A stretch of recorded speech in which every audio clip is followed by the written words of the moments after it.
Ya está con nosotros el internacionalista Mauricio Mesulam. Gracias, Mauricio, por estar con nosotros. Voy a empezar así contigo. 23 de junio, insurrección. 23 de agosto, percance aéreo. ¿Coincidencia? No, bueno, naturalmente aquí hay confusión en la información, hay especulación natural cuando ocurren estos eventos de manera inmediata, pero aquí permíteme regresarme, ahora que lo mencionas, a ese mes de junio. Lo que era evidente es que Prigozhin estaba rompiendo con Putin y lo que podía uno esperar es que iba a haber una consecuencia al no fructificar la rebelión de Prigozhin o al establecerse alguna especie de negociación, como lo vimos con el presidente de Bielorrusia, se esperaba algún tipo de consecuencia. Luego supimos por parte de Lukashenko, presidente bielorruso, que Putin sí estaba considerando aniquilar a Prigozhin. De acuerdo con el discurso de este presidente, estoy hablando lo que publicó Lukashenko posteriormente, él le dijo a Putin, no conviene matarlo, en este momento es preferible negociar con él y según él estuvo mediando para darle garantías de seguridad. Y lo que sí sabemos es que Prigozhin se estuvo moviendo a lo largo de todas estas semanas con holgura, Gaby. O sea, Prigozhin iba y venía, iba a Bielorrusia, regresaba a Rusia, iba de Moscú a San Petersburgo de ida y vuelta, se presume que también estuvo en África, estuvo en un foro en San Petersburgo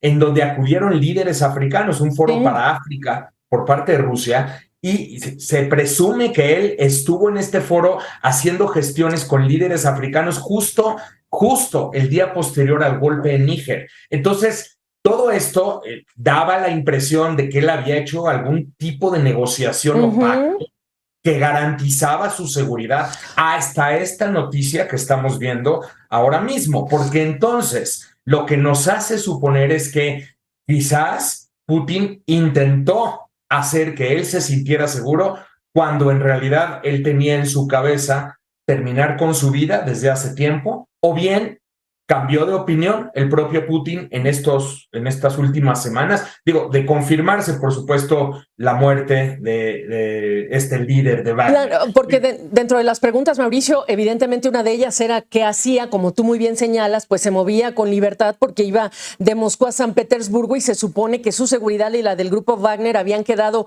garantizadas por el propio presidente Alexander Lukashenko. Ahora, los sitios vinculados a Wagner, cuando hablan de este percance, ellos sí dicen Yevgeny Prigozhin fue asesinado y dicen que fue asesinado por traidores a Rusia. En tu opinión, ¿de quiénes están hablando?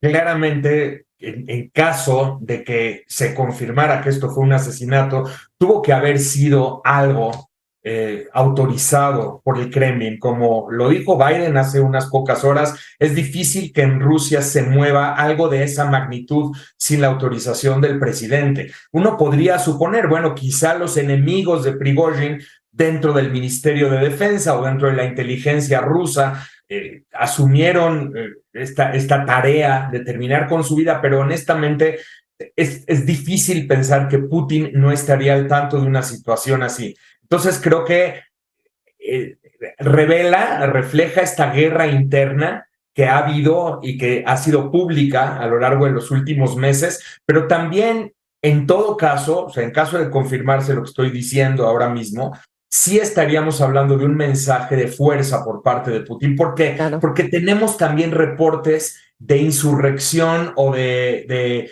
conductas insurrectas dentro del ejército ruso que está operando en Ucrania a lo largo de las últimas semanas. Entonces, de alguna forma, Moscú tenía que poner la mano sobre la mesa y decir que quede claro que esto es lo que te puede pasar si es que te muestras con este tipo de conductas. Aprovecho para destacar la figura de Yevgeny Prigozhin versus otros enemigos políticos declarados, porque Prigozhin era un aliado de Putin. No hablamos de un Alexei Navalny, de un Boris Nemtsov y tantas otras personas.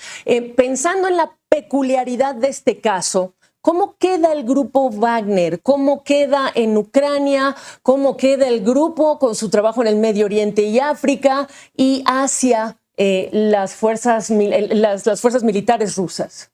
Esa es la gran interrogante, pero uno podría suponer que lo que está tratando de hacer Moscú en este momento es penetrar los mandos del grupo Wagner y tomarlo más en su control. O sea, hay que entender que Wagner fue un instrumento de Rusia a lo largo de los últimos años. O sea, entiendo, como decía la reportera de CNN hace unos momentos, que no era tan pública la figura, pero hay que valorarlo en su justa dimensión. Wagner penetró Crimea y gracias a Wagner Crimea fue tomada. Wagner penetró en Siria y gracias a Wagner la intervención rusa en Siria funcionó en 2015. Wagner penetra en toda una amplia gama de países en África para mostrar la influencia del Kremlin. Entonces es un brazo del Kremlin y por lo tanto el Kremlin no quiere cortar ese brazo de tajo. Lo que necesita es tenerlo bajo control, tenerlo en su mando y seguirlo utilizando como instrumento a través del ejército ruso, a través de la inteligencia del ejército muy probablemente